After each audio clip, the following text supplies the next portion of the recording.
Hello everyone. So in today's video, we are going to see one more video of English. So let's start.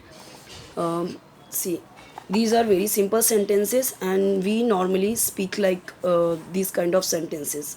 Okay. So answer orally. तो मतलब कि हम कुछ भी अगर किसी को पूछते हैं कि अगर हम किसी को सवाल पूछते हैं तो हम बोलते हैं ना कि आंसर में। ओके, तो जब आप यहाँ पे आंसर में बोलते हो ना तो इसका मतलब यही हो गया कि उत्तर दो। ओके, सो एज ये पूरा लिखने की ज़रूरत नहीं है या पूरा बोलने की ज़रूरत नहीं है कि गिव मी आंसर। सो आप नॉर्मली अगर बोलते हो आंसर मी या आंसर दिस क्वेश्चन तो नॉर्मल हो जाता है कि इस क्वेश्चन का आंसर दो। ओके, अब जैसे यहाँ पे बोला गया आंसर ओरली मीन्स ओरली का ओरल का मतलब क्या होता है हमेशा याद रखिए। ओरल का मतलब होता है वर्बली, जो मतलब मुंह से बोलना। रिटर्न नहीं है, ये ओरली है, रिटर्न नहीं है। ठीक है, रिटर्न बोले तो लिख के, तो इसने बोला है आंसर ओरली, ओरली आंसर दो यानी मौखिक उत्तर दो। मौखिक, मौखिक को ही बोलते हैं orally. Okay, how will you feel if, how will you feel. अब यहाँ पे विल आया है, that means it's future tense. Okay, how will you feel it, आप कैसा फील करोगे अगर। अगर हम किसी को बोलते हैं कि तुमने मेरे साथ ऐसा किया, अगर मैं भी ऐसा करूँ so what will you feel. तो ऐसा हम पूछ सकते हैं ना, what will you feel if I will do like this. अगर मैं ऐसा करूँ तुम्हारे साथ तो तुम्हें कैसा लगेगा। सो ऐसे पूछ सकते हैं ना, if I will do like this what will you feel, if I will do it what will you feel. कई तरीके से बोल सकते हैं एक ही चीज़ को। तो how will you feel, how का मतलब कैसा, विल यानी यहाँ पे है तो वर्ब आपका है फील यानी महसूस करना होता है। फील का मतलब महसूस करना, but here it's will that means it's future, तो महसूस करोगे। फील इफ़ यानी यदि, और यू का मतलब आप तुम। How will you feel if, आप कैसा फील करोगे यदि या अगर। इफ़ का मतलब यदि या अगर। अब यहाँ पे देखिए 5 सेंटेंसेस दिए गए हैं, ये तो बच्चों को समझने के लिए है। और अगर मैं देखूँ तो ऐसा अगर मैं पूरा ऐड कर करके बोलूँ, how will you feel if the garbage in your house. ये ना, ये सब जगह ऐड नहीं हुआ है, ये सब जगह ऐड नहीं हुआ है, बट ये यहाँ पे डैश है ना, तो इसका मतलब ये सबके आगे है, ये क्वेश्चन पूछा जा रहा है। देखिए यहाँ पे question mark, question mark, question mark, question mark, question mark. अब यहाँ पे वॉट वेयर कुछ दिया गया है क्या, नहीं, फिर क्वेश्चन मार्क क्यों है, क्योंकि ये जो क्वेश्चन है डैश करके यानी कि ये सबके आगे एडेड है। ऐसे अगर कहीं पे आपको दिखे तो आप समझिए कि ये जो चीज़ है, ये जो वर्ड है, ये सेंटेंस है, ये फ्रेज़ है, ये सबके आगे एडेड है। तो अभी मैं आपको बताती हूँ। How will you feel if the garbage in your house or on the road is not clear regularly. How will you feel if your favourite TV programmes never start on time. How will you feel if you are very hungry but there is no food ready in the house. How will you feel if you are not prepared for your exams? How will you feel if the chief guest for your school annual day function arrives 2 hours late? 5 question दिए गए हैं ये। अब यहाँ पे एक चीज़ और देखिए कि सेंटेंस तो स्टार्ट हो रहे हैं, बट ये कैसे स्टार्ट हो रहे हैं, स्मॉल लेटर से। ऐसा कभी नहीं होता, हमेशा कैपिटल लेटर से स्टार्ट होना चाहिए ना सेंटेंस। पर क्योंकि ये आधा ही सेंटेंस है, आधा सेंटेंस इसका ये है, वो हर जगह पे नहीं लिख सकता कि बड़ा आंसर बड़ा हो जाएगा। क्यों ऐड करना, ये लिखने का तरीका होता है कि ये डैश कर दिया ना तो इसका मतलब यही सेंटेंस सबके आगे एडेड है, आप ऐसा समझ के चलो। और इसलिए ये स्मॉल लेटर है। कभी भी whenever you start writing so you have to write capital letter in starting of the sentence. okay, सो ये याद रखना है। बट यहाँ पे क्योंकि ये एडेड है सबके आगे इसलिए यहाँ पे स्मॉल लेटर है। अब मैं आपको एक्सप्लेन करती हूँ, आई होप कि आपको ये चीज़ समझा हो कि क्या है। ये छोटे बच्चों का बुक है, ये कमेंट में आता है कौन सी बुक से पढ़ाती है। तो देखिए ये चैप्टर ये है वैल्यू एजुकेशन का। ओके,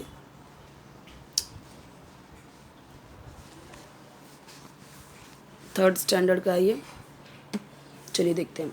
द गार्बेज, गार्बेज का मतलब क्या, कूड़ा कचरा, कचरा लिखती हूँ मैं।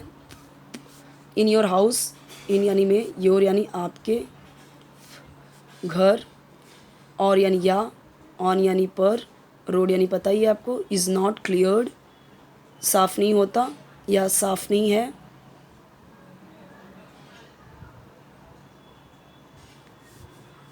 रेगुलरली यानी रोज़ाना टाइम पे। रेगुलरली का मतलब क्या, time to time. Regularly means what, time to time यानी समय पर या रोज़। रेगुलरली यानी रोज़ भी यहाँ पे समझ सकते हो, daily. The garbage in area, आप कैसा फील करोगे, वॉट विल यू फील, आप कैसा फील करोगे अगर आपके घर या रोड पे रेगुलरली सफाई नहीं हो रही है कचरे की, आपके घर या रोड पे रेगुलरली सफाई नहीं हो रही है, रेगुलरली गार्बेज क्लियर नहीं हो रहा है, तो आप कैसा फील करोगे। अब अगर आपको ज़्यादातर वर्ड्स आपको इंग्लिश में ही बोलने हैं, ओके।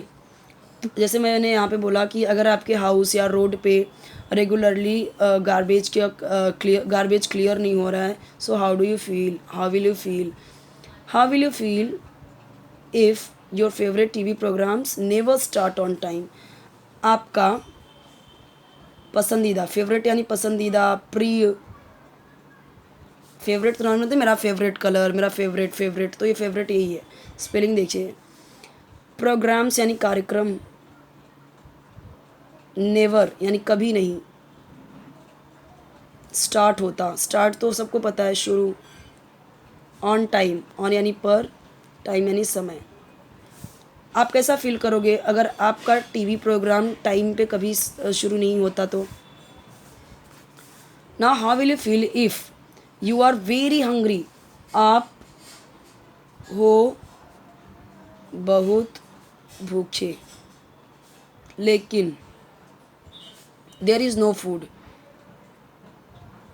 इज़ यानी है, नो फूड यानी नो का मतलब नहीं, फूड यानी खाना, रेडी यानी तैयार, इन यानी में, हाउस यानी घर। आपको कैसा फील होगा कि आप बहुत भूखे हो, यू आर वेरी हंग्री, जैसे बोलते हैं I am very hungry, I am very thirsty, thirsty का मतलब प्यासा, यू आर वेरी हंग्री, तुम बहुत भूखे हो, बट घर में खाना ही नहीं है। So how will you feel if you are not prepared for your exams, you are not prepared, prepared यानी तैयार, नॉट यानी नहीं, आर यानी हो, यू यानी तुम, फॉर योर एग्ज़ाम, फॉर यानी के लिए, अपने एग्ज़ाम, तो यू के लिए योर यूज़ हुआ है अपने के लिए, हर एक वीडियो में समझाया हुआ है कि ये क्या इसका मतलब बनता है, यू का योर क्यों आता है। The chief guest for a school annual day function arrives 2 hours late. The chief guest है यानी मुख्य, चीफ यानी मुख्य, गेस्ट यानी अतिथि, मुख्य अतिथि, फॉर यानी के लिए, योर यानी आपके, school annual day, annual day यानी जो एनुअल यानी वार्षिक, वार्षिक होता है ना, वार्षिक दिन जो होता है, वार्षिक समारोह, फंक्शन यानी समारोह, अराइव्स यानी पहुंचते हैं, 2 आवर्स लेट यानी 2 घंटे लेट यानी देरी से। So how will you feel if the chief guest for your school annual day function arrives 2 hours late. तो आपको कैसा लगेगा अगर आपके एनुअल फंक्शन में जो चीफ गेस्ट हैं वही 2 घंटे लेट से पहुंचते हैं, तो कैसा लगेगा, ये पूछा गया है। अब यहाँ पे देखिए घड़ी दी गई है बच्चों के लिए, आपको बताना है कि घड़ी में बताना है, बट आप वैसे देखिए कि जब आप रेगुलर रूटीन बनाते हो कि मैं इतने बजे उठती हूँ, मैं इतने बजे खाना खाती हूँ, मैं इतने बजे तैयार होती हूँ, मैं इतने बजे स्कूल, बस मेरा स्कूल इतने बजे से स्टार्ट होता है, मैं सोने के लिए इतने टाइम से जाती हूँ, तो आप कैसे बोलोगे उस सेंटेंसेस को। वो देखिए बहुत छोटे छोटे सेंटेंसेस दिए गए हैं।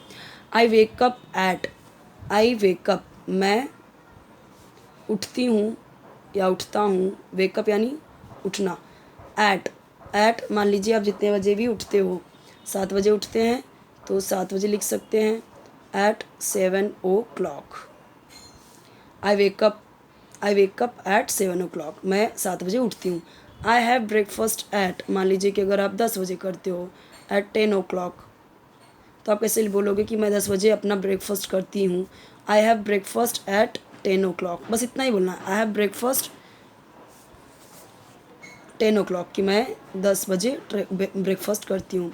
माई स्कूल स्टार्ट्स एट, मेरा स्कूल स्टार्ट होता है मान लीजिए 9 बजे से, ठीक है। तो यहाँ पे आपका जो भी रूटीन है आप वो लिख सकते हो, वो रूटीन मेरा स्कूल स्टार्ट होता है ऐसे। यानी कि हम क्या देख रहे हैं कि ये आपका सब प्रेजेंट इंडेफिनिट टेंस में, यानी सिंपल प्रेजेंट टेंस में आपको बोलना है अपनी रूटीन, अपनी डेली रूटीन की मैं ये करती हूँ वो करती हूँ। जब ता है ती हैं आ रहा है तो प्रेजेंट इंडेफिनिट टेंस है ना। और प्रेजेंट इंडेफिनिट टेंस का रूल क्या कहता है कि बस आई वी यू दे प्लूरल है तो उसके साथ आपको वर्ब में एस ए आई एस लगाना ही नहीं है। और वहीं अगर आपका ही शी इट है और सिंगुलर है यानी एक वचन है तो आपका वर्ब में एस ए आई एस लगेगा। ठीक है, अब यहीं आई होता, आई की जगह पे ही होता, सो ही वेक्स अप होता, यहाँ पे एस आ जाता था, शी वेक्स अप। ठीक है, अब आई हैव लंच एट, जितने बजे भी करते हो 12 o'clock, so I have lunch at 12 o'clock, मैं 12 बजे लंच करती हूँ। I begin my homework at, अगर आप 6 बजे करते हैं तो 6 o'clock। ठीक है, आई बिगिन, मैं अपने होमवर्क करता हूँ या शुरुआत करता हूँ, तो ये आई गो टू बेड, मैं सोने जाती हूँ। नॉर्मल अगर आप बोलते हो ना आई गो टू बेड, मैं सोने जाती हूँ, आई गो टू स्लीप, तो वो ही हुआ, सोने के लिए ही बात हुई। ठीक है, ये हो गया। सो आई होप कि आपको ये समझा हो। नेक्स्ट हम देखेंगे आगे का, हम देखेंगे नेक्स्ट वीडियो में। सो 3 प्लेलिस्ट हैं, एक बेसिक्स ऑफ इंग्लिश और इंग्लिश ट्रांसलेशन, स्पोकन इंग्लिश, हर एक वीडियो उसमें अपलोडेड है जो आपको यूज़फुल लगे, हेल्पफुल लगे।